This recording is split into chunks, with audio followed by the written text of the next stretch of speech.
What's happening, guys? Jim the Game Guru. Okay, today's video, let's get into some Sapiens. This is a tile placement game where you have to lead your tribe through a valley. And in the valley, you have to find shelter or food. And you will score points based on either one, the shelter or the food.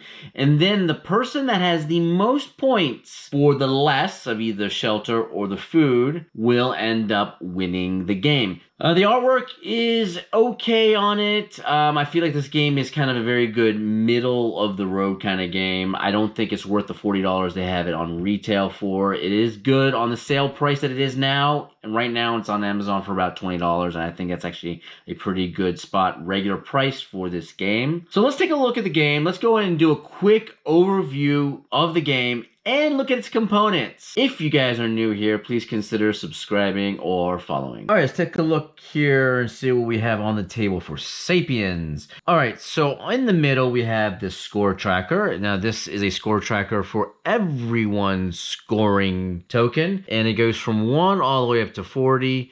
And you're basically going to move your shelter and your food token along this tracker. Then these are the tokens you're going to have. So right here, we'll just say green, for example. I'll show you green's tokens. You have one that's shelter and one that's food. And during the course of the game, what's going to happen is you're going to end up moving each of these trackers along this score tracker, just like that. Now, at the very end of the game, what's going to happen is the one that is the fewest or the lowest in the actual score tracker is going to be the one that you're going to use. So let's say if shelter, for example, is all the way up here, and that is on 31, but the food one is down here on 19.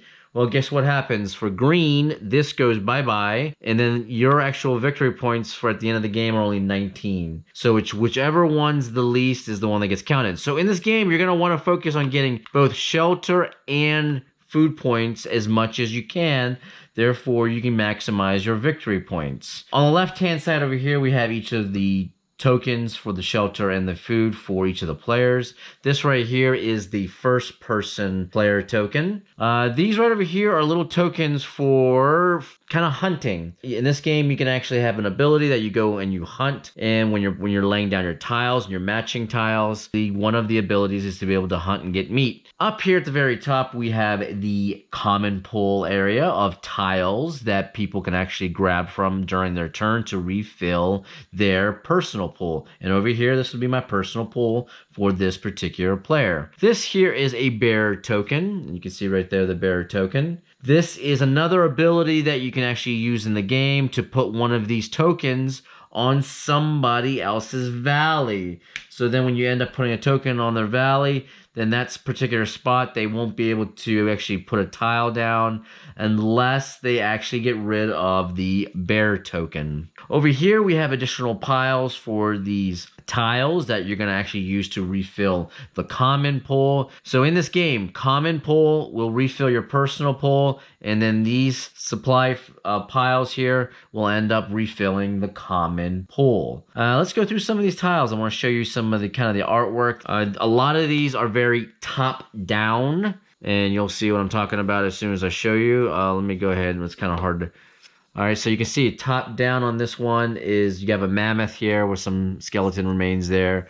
Top down looks like some kind of village homes or something, and right there looks like it got some fire. Top down on a forest there, and then some clan members there for fighting.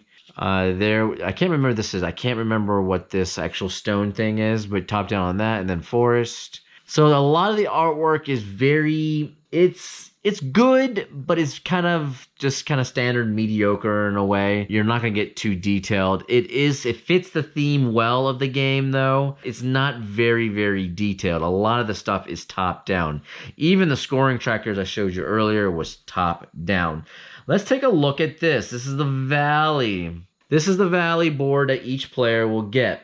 So around the sides of the valley board, you have these mountain tokens that you can actually claim. And when you claim them, you will get the abilities of those tokens once you use the tokens.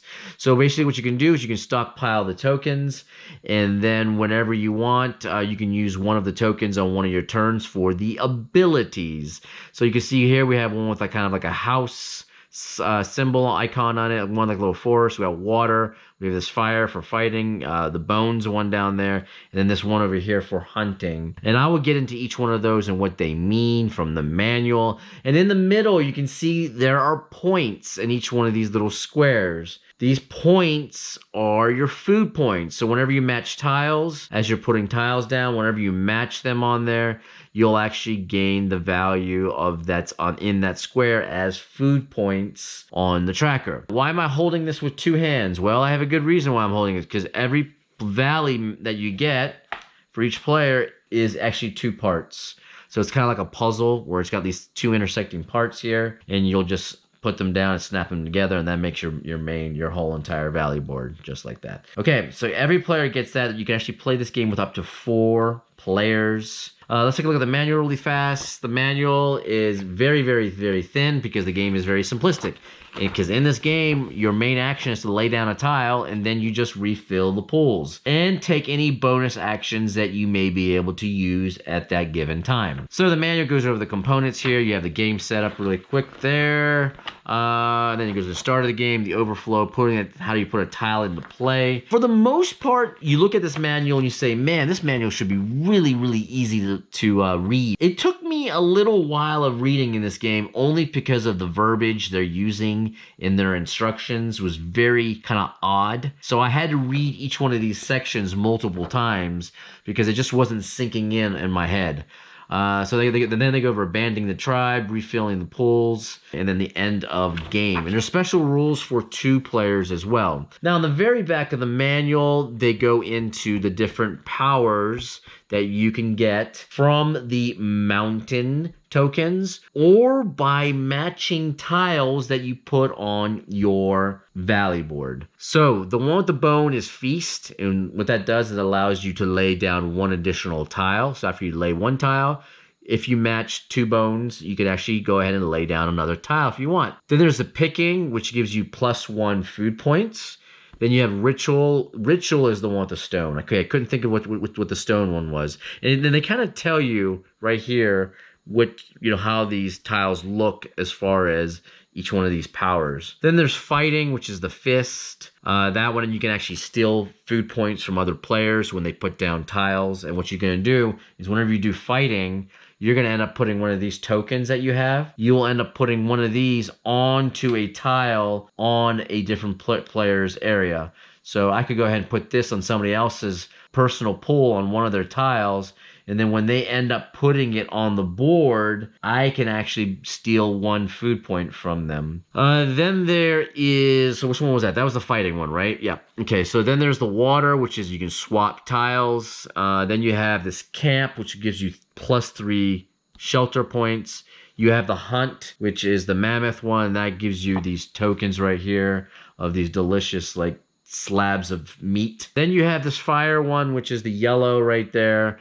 And then that one, it allows you to put the bear token on right here. These bear tokens allows you to put it on somebody else's valley. Each player's turn, there's one thing you can do. Just one thing you can do, and that's to put a tile from your personal pool onto your valley board. That is it. Once you get done doing that, you will resolve the tiles that you laid down. And the reason why you want to resolve the tiles is because if you match 2 tiles with the same symbol like this on your valley board, then you can actually use that power that is matching. And then after you resolve the powers, what you're going to do then is you're going to refill your personal pool, and then you'll refill the common pool. And the game keeps going until basically the common pool is dried up and it's gone. Every person in this game will end up getting the same number of turns. So whenever the pool dries up, whoever's left in the round that hasn't played will play, and then the game is over. And then you tally up the points, and we'll see who's the furthest on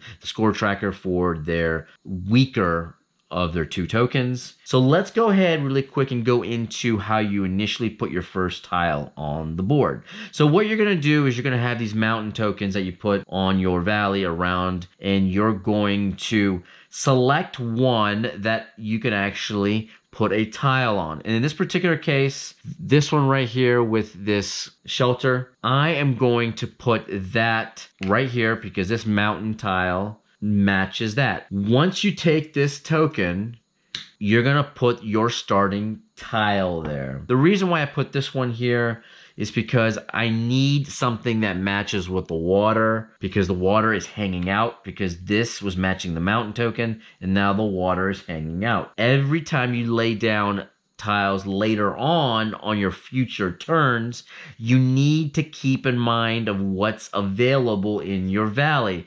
Because if I put this down as a starter, this is in the cave right here where I start. And this is hanging out in my valley. Anything in your valley is what you're going to connect with. And that's the reason why I didn't go for this one. Because if I would have went for this one and I hung out the one with the runes here, or the ritual, I'm sorry, I wouldn't have been able to play anything else from my pool because I don't have anything else matching the ritual.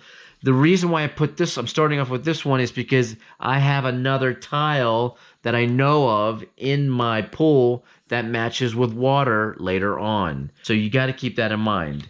So once you put your starter, then what happens is you go ahead, you grab another tile and you refill. So I'm gonna grab another water one with like a forest right here, okay? So I do that, and then I refill the common pool. Starter tile, I refilled my pool. The next player goes, they do the same thing. The next player will put their starter tile in any place they want around the sides. They'll choose a cave they want to start. Then the next player goes, they'll do the same thing, and it comes back and then when it comes back around to you, now my second turn, I need to match this water because that's the one that's in my valley. So you know what? I'm gonna match it. I'm gonna go ahead and put, let's go ahead and put this like this. Well, do I want to do that? Because you want to maximize your points. That's one thing you need to remember. No, I might just come down like this right here. So now I'm matching the 2 waters. I will end up getting 2 points. Oh, you know, one other thing I gotta tell you is when you start the game off, you'll actually get shelter points based on the mountain cave. We're gonna say this is the green player here. So there's 5 shelter points. And now on this turn, I'm matching the 2 waters. In the 2 waters, I get the 2 points, which is my food points, based on the waters that are matching. Only the matching scenes on the tiles will actually score you points. So that one is 2, just like that. So now that I've matched and I've actually increased my food points there, I can also use this ability because I matched 2 waters together. And since I matched 2 waters together, I can use the ability, the water ability, which is swap out one of my tiles in my personal pool with either somebody else's personal pool or with the common pool. I'm gonna go ahead and just swap it out with one of the ones in this common pool really quick. You know, maybe I'll just go ahead and swap it with this one. So I'll swap that like that. So I use my ability, so I gather the points from putting my tile down, right? Use the ability of the matching ones, and then now I'm done, and now I'm gonna go ahead and refill my pool. So I will choose this, I guess. Then the next player goes, and it goes around the table, and then eventually comes back to me for my next turn, right? And on my next turn, you know what I'll do is I will probably put this right here, because I'm gonna match up this, the one with the shelter bonuses, together with this. Now, the one thing that you'll see on this tile is you see this little pickin' symbol right here. Any scenes that have this cannot be put on a regular plane. They have to be covered. They have to cover actual forest area. So that is one of the unique things about this particular scene. But I'm gonna go ahead and match. So I'm gonna be matching these 2 just like this. See? It's actually kind of a bad play because now I can't get into this cave, which kind of sucks. And I couldn't do this. I could have done this actually. No, I can't do that either because waters have to match. So that's one thing you gotta be careful about. So even if I try to do something like this, that wouldn't work because these would have to match and this has to match. So this game does have a little bit of a puzzle element into it. So if I don't choose to do this, I could also do this one with the water. That would probably, no, actually I can't do that either because it's got that picking thing on there. You know what, I'll just do right here. I don't care. This is very simple how-to on there. Now, these two match. These will give me shelter bonuses of +3. And I also get 2 food bonuses for being a 2 tile that on the where it's matching. So 2, so this is 4. And now I get a +3 for the bonus ability of using this. So what, we have 5, so now it's at 8. So my shelter is at 8, my food is at 4 right now. And then what I do is I'm done, so I go ahead and refill my personal pool like that. And then we will, oh, you know what? I forgot to refill these. There we go. The common pool always has to have 5 in it. And I completely forgot to refill that. So after you get done refilling the pools, it goes to the next person and comes back around again. And that's how that's how simple this game is played.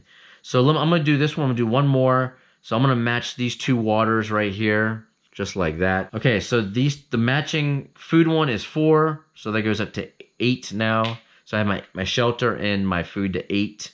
And now I could use this water ability here, right? The water ability says I can swap out one of my tiles with the common pool or from somebody else's personal.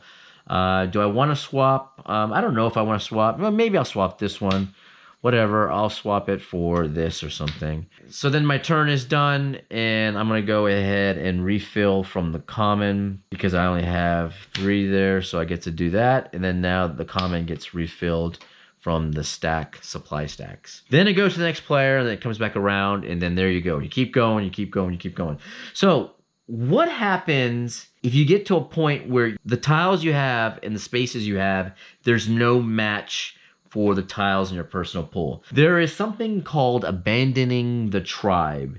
And whenever you abandon the tribe, that means you don't have any matches for the tiles you have in your personal pool to here. And then at that point, what happens is you need to start from a different cave. So you'll remove one of these tiles, it gets thrown out of the game. You no longer have access to it, but you can put any tile you want in that cave, any one of these caves, wherever. So let's say if I had to abandon my tribe right here for some reason, then what you do is you flip these all over, just like that.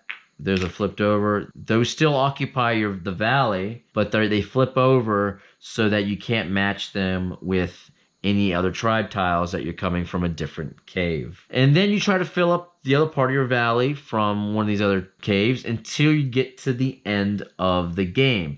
Now, it is possible in this game to have one player abandon tribe and then start from a different cave and then end up screwing themselves again eventually by bad placements, and then they eventually can't put any more tiles down. And it is possible for that player to be completely done out of the game, and then they just have to sit there and wait until everyone else is done before the scores are tallied up. But that's it. That's Sapiens. That's how easy it is to play. It's a tile placement game. You just run your scores up, and then the person has the most on their score tracker that has the least, whether it's shelter or food, ends up winning the game. And every player gets this little lovely valley board. So it's got a little bit of puzzle in it, tile placement, puzzle aspect. This is one of those games where it's not going to be other people screwing you over as much as you screwing yourself over. I mean, yes, there are abilities that you can play on other people, but I don't feel like those abilities impact the game drastically. I feel like a lot of the scoring in this game is how well you place your tiles in your valley to optimize the points in conjunction with a lot of the abilities that you'll be using. But yep, that's it. If you guys like this video, please like. If you're new here, please consider subscribing, and I will see you guys on the next video. Bye, guys.